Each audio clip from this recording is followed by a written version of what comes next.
You hear the music. Hello, everybody. I'm Ed Robinson, and welcome to another exciting edition of the League Wraparound. This is the program that gets you caught up on anything and everything happening around the NFL. Coming up on this edition of the program, we'll preview Week 17's most important games. Plus, we have your Week 17 game picks and so much more.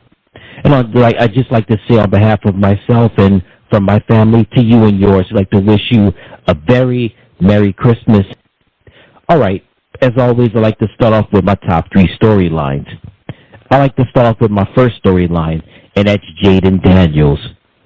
Jayden Daniels was a sensation during his 2 years at LSU, especially his last year with the Fighting Tigers. He would win the Heisman Trophy. And you saw glimpses of that greatness at LSU.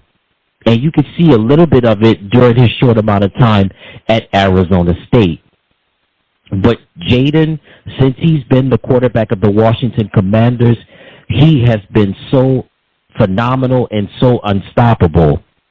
And we saw Jayden continue to stake his claim to win this year's Offensive Rookie of the Year. Jayden, along with the Washington Commanders, had a thrilling game against the Philadelphia Eagles.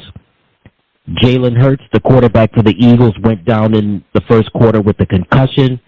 Kenny Pickett, decent job, but man, you got to give credit where credit is due. Jayden Daniels, he's been balling all season long, and certainly he gave us another exciting moment this season. Jayden not only getting it done with his arm, but also getting it done with his legs as well. Throws the game-winning touchdown pass to wide receiver Jamison Crowder to give the Commanders a 36-33 win. Jayden Daniels clearly, after that game against the Eagles, he clearly set himself apart from Bo Nix. Bo Nix has had a solid year and an effective year, but Jayden Daniels is the clear winner to win this year's Offensive Rookie of the Year. He has just been sensational, including the Hail Mary game with the Commanders beating the Chicago Bears. The future is bright. Jayden Daniels is a star, and he's on the verge of becoming a superstar, if not next year, in the next 2 years. The Commanders have hit a gold mine with a quarterback like Jayden Daniels, and the future is definitely bright. And also other players have been beneficiaries of Jayden Daniels. Terry McLaurin, he has been unstoppable this year. Zach Ertz has found the fountain of youth in Washington. Also, Brian Robinson Jr. has played at a high level. You've seen quality players like De'Ami Brown and Noah Brown make key plays. Also, Christian McCaffrey's little brother, Luke McCaffrey, Olamide Zaccheaus, just to name a few. Philadelphia may be the top dog right now in the NFC East, but at least for the next 5 to 10 years, the Washington Commanders are going to have something to say about that. And with Jayden Daniels as the team's quarterback, there are going to be many more moments that are going to be made in that franchise history. I promise you that. My next storyline is going to be Michael Penix Jr. So the Atlanta Falcons made the decision early in the week that they were going to bench quarterback Kirk Cousins, and then they plan to release him in March. So the Michael Penix Jr. era began last week with the Falcons beating the New York Giants 34-7. Penix in his debut was outstanding. Completed 18 out of 27 passes for 202 yards. And he had an interception. But it wasn't his fault, though. But we saw the greatness of Michael Penix Jr. despite battling injuries throughout his career in college football at the University of Indiana. And then what we saw at the University of Washington, the last 2 years he was there, and especially the year that the Huskies went to the national championship. Man, we knew Michael Penix Jr. would be something in the National Football League. And the Falcons took that next step in making Penix Jr. the starting quarterback. A lot was invested in Kirk Cousins. The first half of the year, Kirk was doing great things for the Falcons, but Lately, it seems as though he had been regressing, and Raheem Morris and the Falcons coaching staff decided to make the change and make Michael Penix Jr. the starting quarterback. I think this is going to be the beginning of something special. I mentioned what Jaden Daniels is currently doing in Washington, and this could be similar to what Jaden Daniels is doing in Washington. Michael Penix Jr. has that opportunity to do the same thing for the Atlanta Falcons. We saw glimpses of it when Michael Vick was the quarterback during his time with the Falcons, and Michael Penix Jr. has the potential to make that happen. And for my last storyline is going to be Sam Darnold. We talk about MVP candidates such as Saquon Barkley, Josh Allen, Derrick Henry, Lamar Jackson, but you've got to include Sam Darnold in there. Sam Darnold has been a journeyman, 3 seasons with the New York Jets, 2 seasons with the Carolina Panthers, 1 year with the San Francisco 49ers. And in his first year with the Minnesota Vikings, man, he has played at such a high level. Now, I mentioned 2 quarterbacks earlier, Jaden Daniels and Michael Penix Jr. Those 2 quarterbacks are dual-threat quarterbacks. Sam Darnold, I don't consider him to be a dual-threat quarterback, but Sam Darnold has the ability to move in the pocket when necessary. But, man, when he's given time, when his offensive line gives him time to throw the ball, he's got one of the best arms out there. He hit the ball right on the money, and he makes it available for receivers such as Justin Jefferson and Jordan Addison to make plays.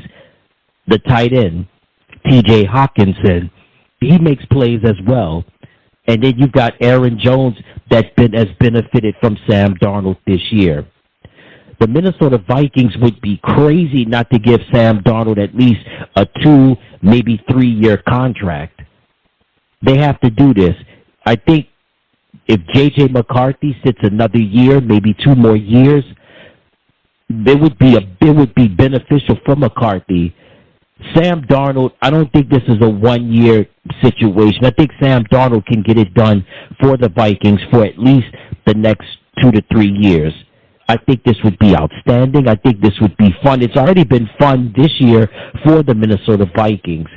And, man, we talk about Detroit, we talk about Green Bay, we talk about Philadelphia, but Minnesota seems to be kind of lost in the shuffle during this year.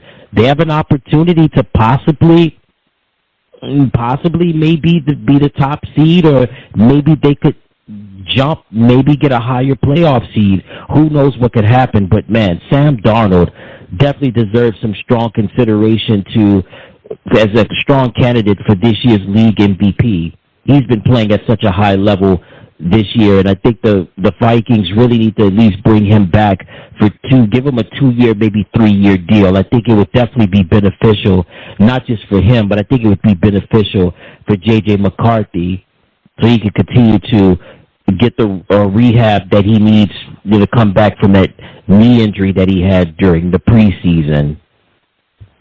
All right, that takes care of my top 3 storylines, and now it's time to preview Week 17's most important games in the NFL. We have the Denver Broncos going up against the Cincinnati Bengals. So for the Broncos, disappointing loss to the Los Angeles Chargers last week. Bo Nix started off strong in the first half of that game, but Bo, along with the Broncos offense, they got flat. They got cold, and the Chargers offense, Justin Herbert and company, they were able to take control of the game in the second half, and the Chargers were able to win. So the Broncos are going to be going to one of the toughest places to play in the NFL, and that's in Cincinnati, as they take on the Bengals. For Cincinnati, big win over their in-state rival, Cleveland Browns. I tell you one thing, if the Cincinnati Bengals had a much better record, Joe Burrow would be an MVP candidate. Burrow has put up some monster numbers this year. It's just a shame that his team is under 500. Jamar Chase has played at a high level this year, but the Bengals are still in the hunt, and this is a win that they desperately need to stay alive. And the Broncos need to win this game to stay alive as well. Remember, they currently have one of the wild card spots as well, but things could change at the drop of a hat. You just never know in the NFL. So this should be a good game. I think it should be a really great game with the Broncos and the Bengals. Particularly, we've got Bo Nix going up against Joe Burrow. We have the Dallas Cowboys going up against the Philadelphia Eagles. So for the Cowboys, win over the Tampa Bay Buccaneers last Sunday night. Cooper Rush played an effective game. CeeDee Lamb has really been the most consistent player on that team during this year. The defense, Deron Bland, making a key play to seal the deal for the Cowboys in that win over the Buccaneers. Michael Parsons got a sack. Chauncey Golston was one of the ones that got a sack in this contest as well. And so Dallas has been on a roll as of late. They've been on a winning streak, and they look to continue that winning streak to go to a tough place at Lincoln Financial Field in Philadelphia. The Eagles are angry, they're ticked off, and they're hungry, not just for cheesesteaks and hoagies. They're hungry for a win. Jalen Hurts suffered a concussion in the first quarter of the game against the Commanders. Kenny Pickett comes into the game. He was decent. He did his job. Saquon Barkley rushed for over 150 yards, but Jaden Daniels and the Washington Commanders just came in and pulled off a great come-from-behind victory. So the Eagles have it on their mind as they return to Philadelphia to take on their dreaded rival for decades, and that is the Dallas Cowboys. We have the Minnesota Vikings going up against the Green Bay Packers. Green Bay had a dominating performance over the New Orleans Saints on Monday night. Josh Jacobs he played like a man on a mission. Jordan Love made key plays when necessary. Jaden Reed has become a very underrated wide receiver in the league. I really like the tight end Tucker Kraft.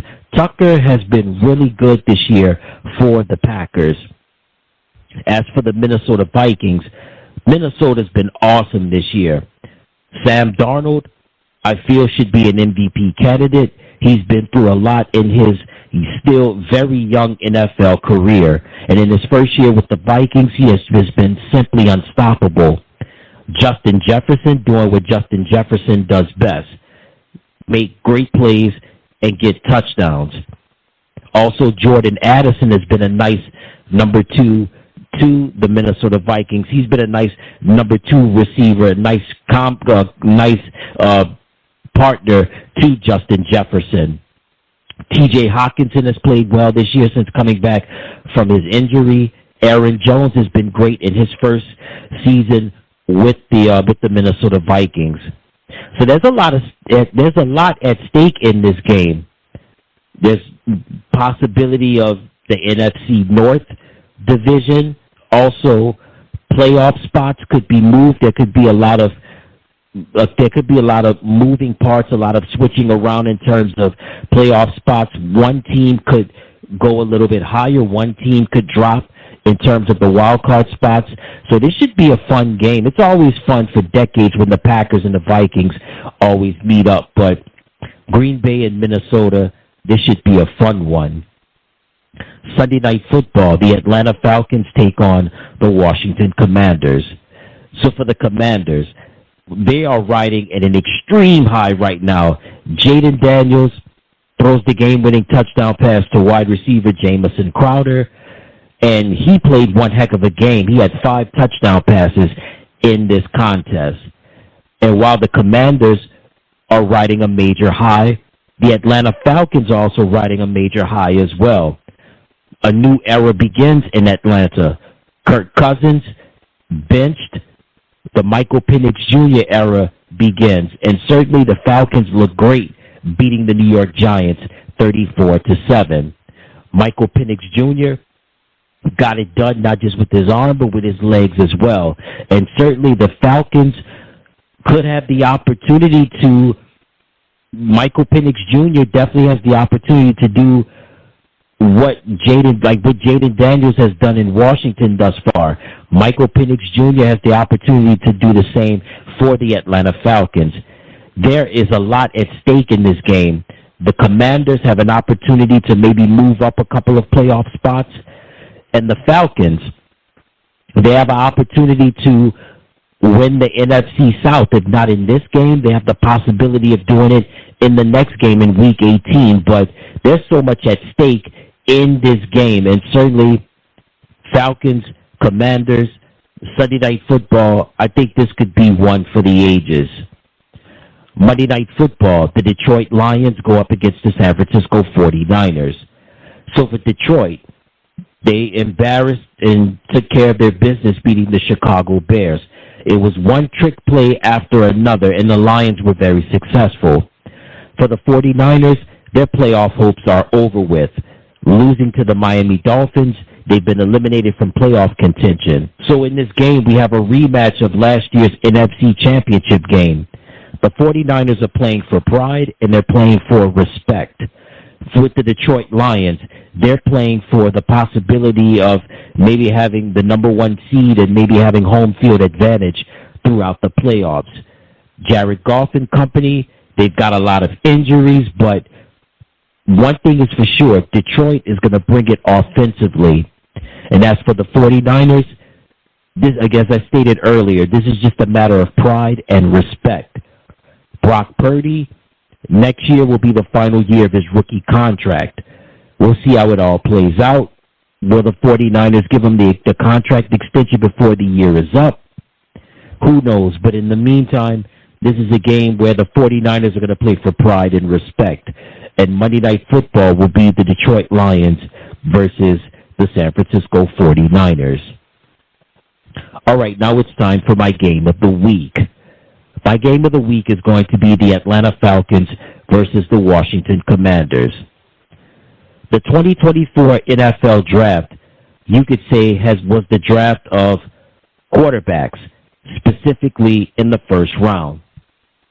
The number one overall pick went to the Chicago Bears. They selected Caleb Williams. The number 3 overall pick, the New England Patriots, they wound up drafting Drake May.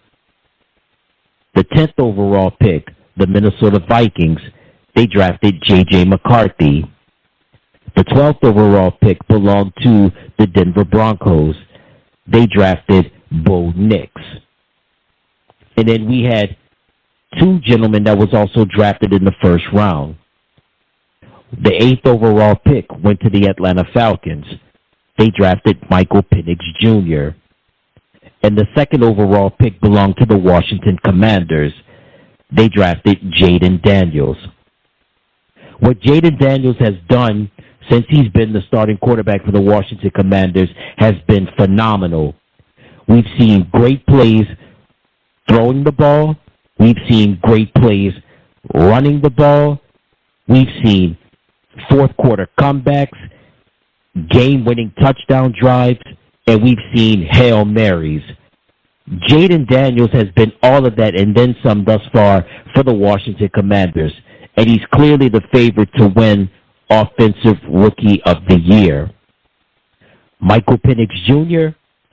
had his first career NFL start against the New York Giants. He was very successful.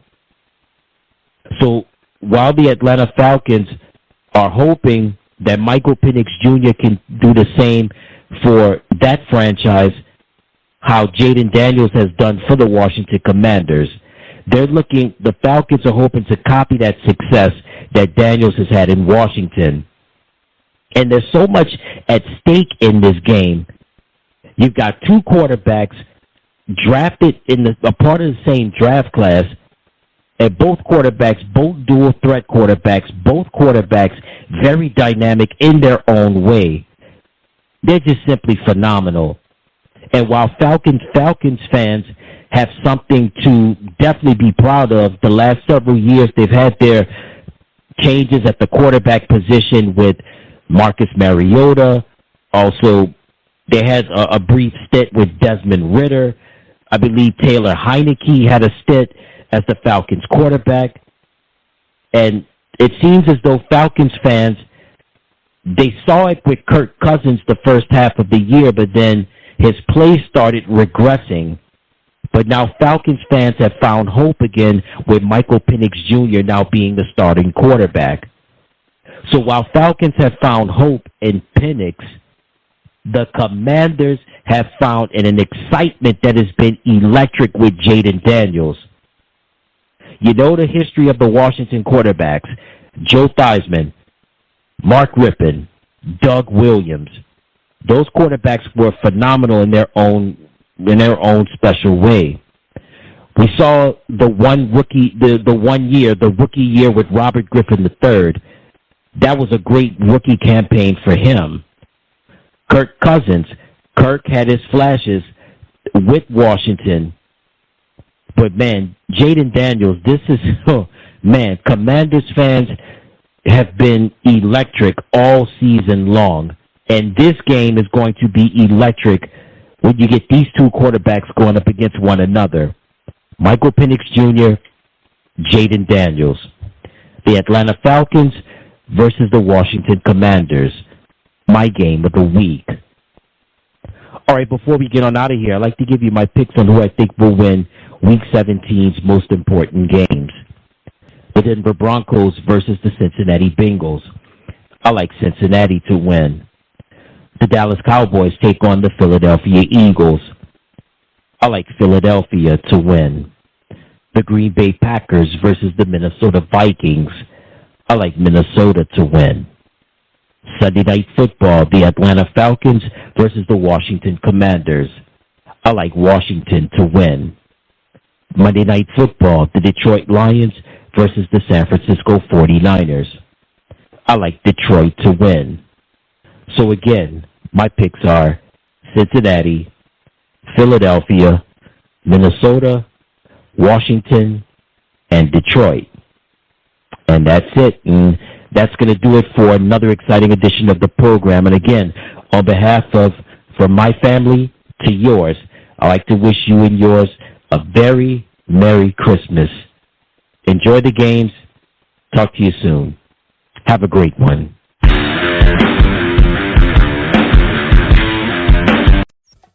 Hey everybody, thank you so much for tuning into the channel. Remember to click like, share, and subscribe, and thank you for watching.